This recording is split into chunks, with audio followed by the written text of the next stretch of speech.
Nioh 3 on Steam Deck, thanks to KOEI TECMO Games for providing a code of the game pretty early actually. I don't usually get access like 1.5 weeks in advance, but here we are. So details, there's no details about this one. When it comes to compatibility, I didn't force any Proton version. And when it comes to installed files, it's 113 gigs. And the game says that you need an SSD, so internal storage all the way. Also the demo, there's a demo available, by the way, link in the description.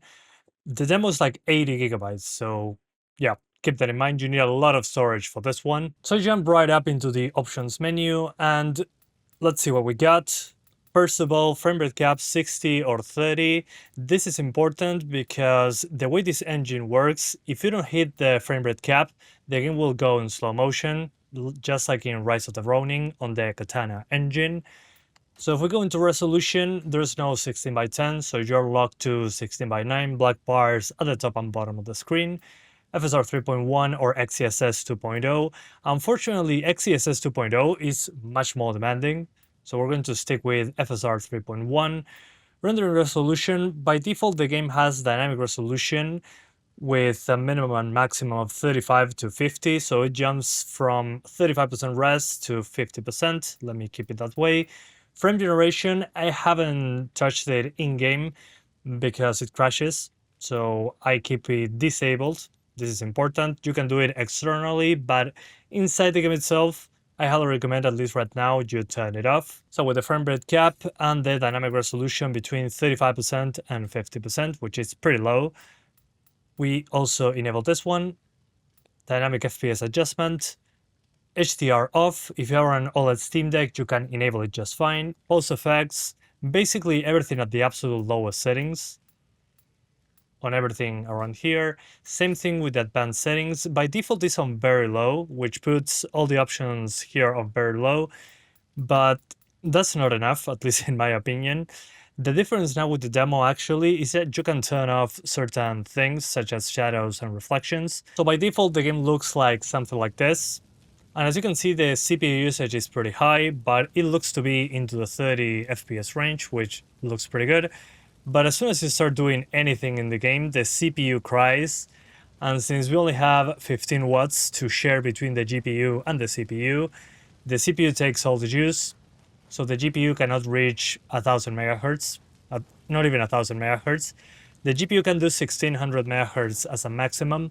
So the lower the frequency on the GPU, the lower the performance. And since the CPU is sipping away all the power, well, we're CPU bound.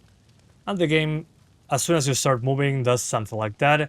At 20% resolution, without dynamic resolution, with everything on the lowest, with everything on the highest, whichever. And I want to thank Instant Gaming for sponsoring this video. Instant Gaming is a website to get cheaper games for PC, PlayStation, Xbox, and Nintendo Switch with 24/7 support. You can find old games and new games as well, like Resident Desert Deluxe Edition for $68.73, Life is Strange Reunion for $37.56, Returnal for $23.64, and the game that I'm looking forward to the most this month, Resident Evil Requiem for PC Steam for $61.62 US. And with this partnership, we're giving away one free game to one of you guys each month from Instant Gaming. Follow the link in the description, hit participate, follow myself and Instant Gaming in social media. So thanks again to Instant Gaming for sponsoring this video. Let's continue. So unfortunately, there's nothing that you can do about it. You can use FrameGen, yeah, but it's going to be even more inconsistent. So what I'm going to show you now is the absolute lowest. So you can hide the UI if you want to, but you can even turn off shadows now. So yeah, we turn off everything. I already restarted the game for these changes, but you can disable the screen space reflections, the mesh quality on very low as well, and the global illumination obviously at the lowest. But without shadows, especially at the beginning, it's very, very flat. It's barely a performance improvement, but this affects the GPU, not the CPU, so we're still SOL when it comes to that. So the game looks even worse, but as soon as I start moving, in an area that is barely more open than the first level, well, you can see what happens. 100% CPU limited, unfortunately, and this Katana engine is the same that they were using in their previous games, such as Wulong and what was the name of the other game? Rise of the Ronin, which had similar issues to this, but it was more of an open world game than this one. And yeah, unfortunately, there's nothing that we can do about it, at least not on Steam Deck. Of course, I'm not expecting this game to run at 6 FPS on Steam Deck. It's a new game. But the Katana engine, I wasn't expecting much, really. It doesn't look particularly amazing even on the highest settings, but the FPS are tied to the game speed and some of the logic, so if you don't hit the performance consistently, for example at 60 or 30, the game will slow down. It will be slow motion. And if you hit 120 as a FPS cap, well, good luck maintaining that. The CPU demands for this game are just insanely high considering what the game is doing. I mean, it's not like I have a horde of enemies coming to me with 100 allies following me. It's just like a few characters fighting on screen on a Souls-like game, similar to that. I'd say this is less Souls-like than the previous games. I mean, I've been enjoying this game for a few days. I've been playing it on my PC. Obviously, that has way better performance than a Steam Deck.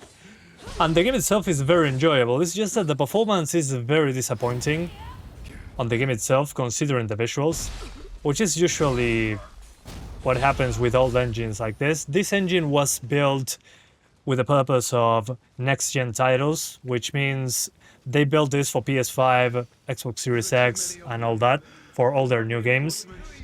But you can clearly notice that this is an expansion of their older engine, and it didn't scale particularly amazing. I mean, the game, again, looks fine, but not as good as to require so many resources. I'm not saying, oh, it doesn't run on Steam Deck, so the game is unoptimized. No, on my PC, it also runs very poorly. It runs way better than on a Steam Deck, but I have better hardware. What just surprises me is that how much of a CPU demand it is. It's such a big CPU demand, in fact, that, again, the GPU cannot do its job. The GPU usage is super low, and the frequency as well, and that just kills the performance. Let me lock the GPU clock to like 1000. Less power to the CPU. Let's see what happens. Maybe 1400. And when sitting still, it's okay. The GPU is not being very hammered on. But as soon as you start moving, the CPU still needs that power that we took away from it. So you're screwed. The GPU won't be fully utilized either. So, yeah. Basically, the game is a stuttery mess.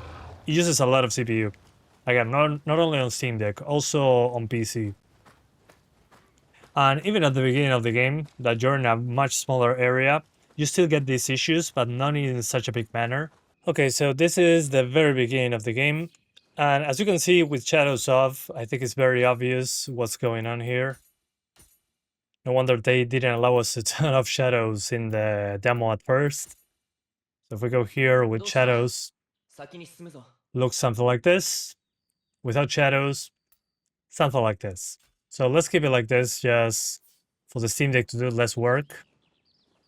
Again, this is the very beginning, so it's a way smaller map. There's nothing open world-ish about it. But since it's daytime, you can notice the lack of shadows way more.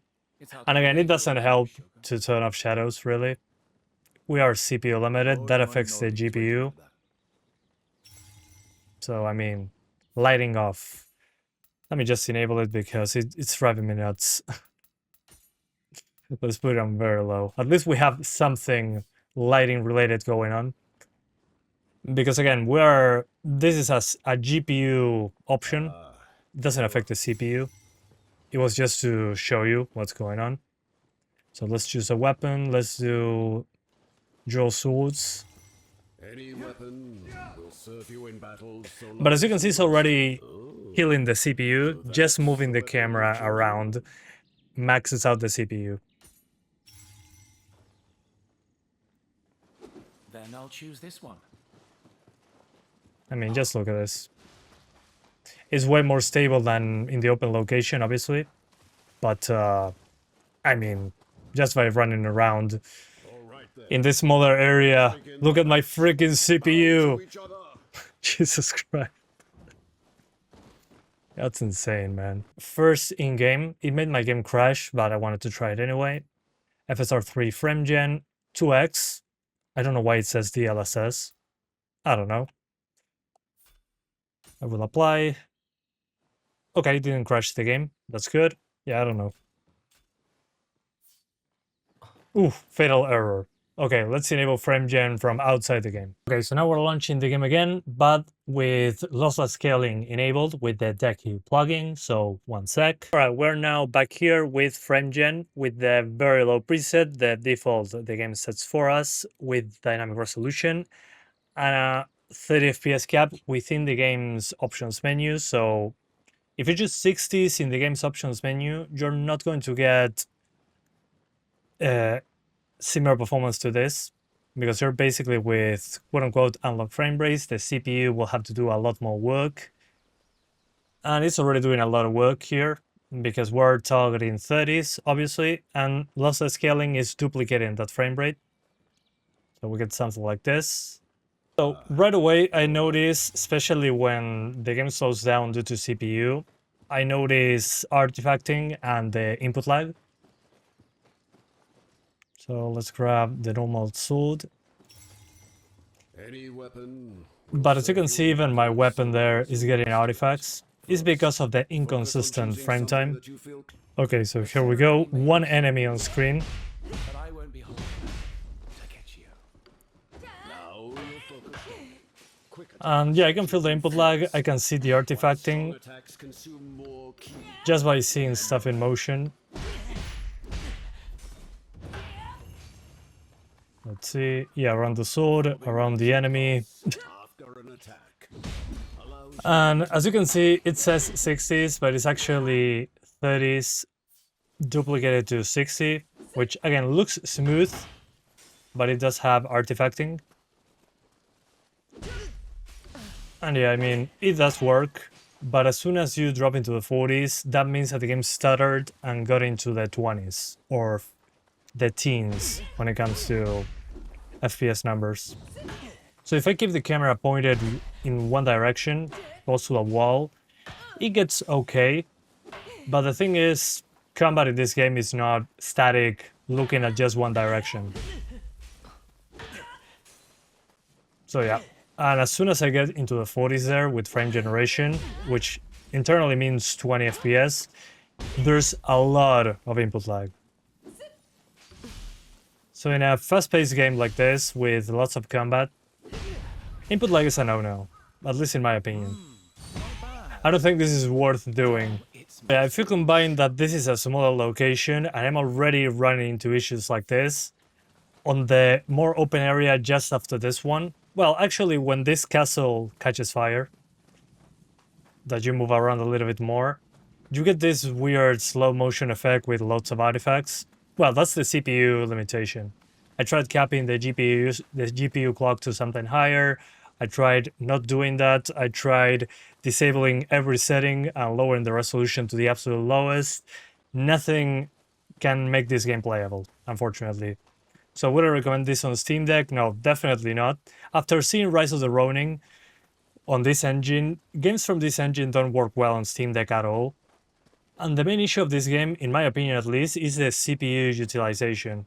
If the CPU usage was fine, it would probably be okay for the GPU. It would be able to render it at 30 FPS. I mean, it's not like visually this game is impressive. In my opinion, it just looks okay on a higher setting, obviously. So in my opinion, it doesn't justify looking like that. Let's just leave it at that. can unleash all your strength. And well, and the fact that the game just slows down when you get a lower frame rate just tells you everything you need to know. So anyway, guys, I hope you enjoyed this video as much as I did playing at below 20 FPS with frame gen and 100% CPU usage. Thanks again to KOEI TECMO for providing a code. I also tried it on PC. You can find the link to the stream in the description. And I'll see you guys next time. Bye, guys. Thanks for watching.